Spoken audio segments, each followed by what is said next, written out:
สวัสดีทุกคนยินดีต้อนรับเข้าสู่การเจาะลึกข้อมูลที่น่าตื่นเต้นสุดๆในวันนี้ เรากำลังจะมาแกะรอยปรากฏการณ์การเปิดตัวครั้งยิ่งใหญ่เมื่อไม่นานมานี้ ซึ่งบอกเลยว่ามันอาจจะเปลี่ยนวิธีที่เราคิดเกี่ยวกับการดันยอดผู้ใช้งานแอปพลิเคชันไปตลอดกาลเลยล่ะ ก่อนที่เราจะลงลึกรายละเอียด ลองจินตนาการตามดูนิดนึงนะ จะเกิดอะไรขึ้นถ้ามีแอปพลิเคชันน้องใหม่แกะกล่องสามารถสร้างยอดการใช้งานจากผู้ใช้จริงได้ถึง 1.2 ล้านครั้ง ภายในเวลาแค่สัปดาห์เดียวแล้วที่พีคที่สุดคือไม่ต้องควักกระเป๋าจ่ายค่าการตลาดเลยแม้แต่บาทเดียวโหฟังดูแทบจะเป็นไปไม่ได้เลยใช่ไหมในยุคที่ใครๆก็ต้องเปย์ค่าแอดแพงหูฉี่แต่นี่คือสิ่งที่เกิดขึ้นจริงและเป็นสิ่งที่เราจะมาเจาะลึกกันในวันนี้เอาล่ะเรามาเริ่มกันที่ส่วนแรกกับการเปิดตัวของ CD Games ย้อนกลับไปเมื่อวันที่ 14 พฤษภาคมได้มีการเปิดตัวเวอร์ชันเบต้าของ CD Gamesซึ่งเป็นแพลตฟอร์มเกม HTML5 ที่เล่นได้ทันทีบน Pi Browser แล้วเขาไม่ได้มาแบบเงาๆเกมเดียวนะ แต่จัดเต็มมาให้ถึง 10 เกมรวด มีตั้งแต่แนว Casual Puzzle ไปจนถึง Action และเกมแนวแข่งขัน แถมยังมีทัวร์นาเมนต์ให้ประลองฝีมือ มีระบบ Up Level ด้วย CD Score มีฟีเจอร์สนุกๆ อย่าง Pi ELF และที่สำคัญคือ มีโครงสร้างพื้นฐานสำหรับนักพัฒนาเตรียมไว้ให้เสร็จสับ เรียกได้ว่าเป็นการจับเอาการเล่นเกม Community และระบบนิเวศมารวมไว้ด้วยกันแบบเนียนกริบเลย ส่วนที่ 2เรามาดูความปังของยอดผู้ใช้งานที่หลั่งไหลเข้ามาแบบออร์แกนิกกันบ้าง เห็นตัวเลข 81,000 นี่ไหม ไม่ใช่นาทีหรือชั่วโมงนะ แต่คือจำนวนของผู้บุกเบิกหรือ Pioneers จากกว่า 160 ประเทศทั่วโลก ที่เข้ามาเจอและร่วมจอยแพลตฟอร์มนี้ด้วยตัวเอง ภายในเวลาไม่ถึง 7 วันหลังเปิดตัว การกวาดผู้ใช้ระดับ global ได้ไวขนาดนี้คือความฝันสูงสุดของคนทำแอปเลยจริงๆแล้วคนพวกนี้ไม่ได้แค่กดเข้ามาดูแล้วกดออกนะ เพราะสถิติบอกเราว่าผู้ใช้ 81,000 คนนี้ สร้างยอดการเล่นเกมหรือเซสชั่นรวมกันทะลุ 1.2 ล้านครั้ง แถมยังมีคนแห่ไปลงแข่งทัวร์นาเมนต์ตั้ง 21,000 คน ตัวเลขนี้มันตะโกนบอกเราเลยว่าแอปนี้มันดึงคนให้อยู่หมัดและเข้ามาใช้งานซ้ำๆได้เหนียวแน่นสุดๆมาดูอีกหนึ่งตัวเลขที่น่าทึ่ง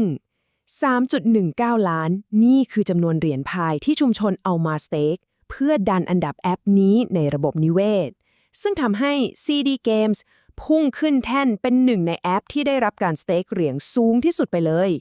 ขอขยายความนิดนึงเผื่อใครสงสัยว่าไอการสเต็กใน Directory นี้มันคืออะไร พูดง่ายๆมันคือฟีเจอร์ที่เปิดให้ Pioneers เอาเหรียญมาโหวตสนับสนุนแอปที่ตัวเองปลื้มอารมณ์เหมือนเป็นการส่งเสียงเชียร์จากชุมชนดังๆไปถึงผู้สร้างเลยว่าเฮ้ยพวกเราชอบแอปของพวกคุณนะสู้ต่อไปมันเป็นฟีดแบ็กลูปที่ทรงพลังมากๆแต่รู้ไหมว่าไฮไลท์ที่แท้จริงของเรื่องนี้คืออะไร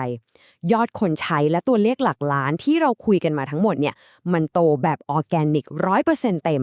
ไม่มีการยิงแอดหรือการโปรโมทจากฝั่งบัญชีทางการของพิวเลยแม้แต่น้อยคนเล่นเขาเจอและเข้ามากันเองล้วนๆมันเป็นเครื่องพิสูจน์ชั้นดีเลยว่าถ้าคุณสร้างของที่มันตอบโจทย์คนใช้จริงๆมันก็สามารถโตระเบิดได้โดยไม่ต้องเผาเงินไปกับค่าดึงคนเข้าแอปเลยล่ะมาต่อกันที่ส่วนที่ 3ว่าด้วยเรื่องที่นักพัฒนายุคนี้ต้องปวดหัวกันทุกคนลองถอยออกมาดูภาพรวมของวงการเทคตอนนี้กันหน่อย อย่างที่เราเห็นภาพฝั่งซ้าย ทุกวันนี้การเขียนโค้ดมันง่ายดายกว่าเดิมมหาศาล เพราะเรามีเครื่องมือ AI ล้ำๆคอยช่วย แต่ความตลบร้ายมันอยู่ฝั่งขวา การจะเอาแอปที่เราเขียนเสร็จแล้วไปให้ถึงมือคนจริงๆ และดึงให้เขากลับมาใช้งานเรื่อยๆ เนี่ย กลับกลายเป็นเรื่องที่โคตรยาก และมีต้นทุนมหาศาล นี่แหละคือคอขวดตัวจริงของนักพัฒนาสมัยนี้ และนั่นก็พาเรามาสู่ส่วนที่ 4 การสร้างแอปบนเครือข่าย Pi Network แหล่งข้อมูลชี้ให้เห็นชัดเจนเลยว่าระบบนิเวศของ Pi คือทางออกที่เป็นรูปธรรมสุดๆ เพราะเขามีฐานผู้ใช้ไซส์ยักษ์รออยู่แล้ว ลองดูบันได 4 ขั้นนี้นะ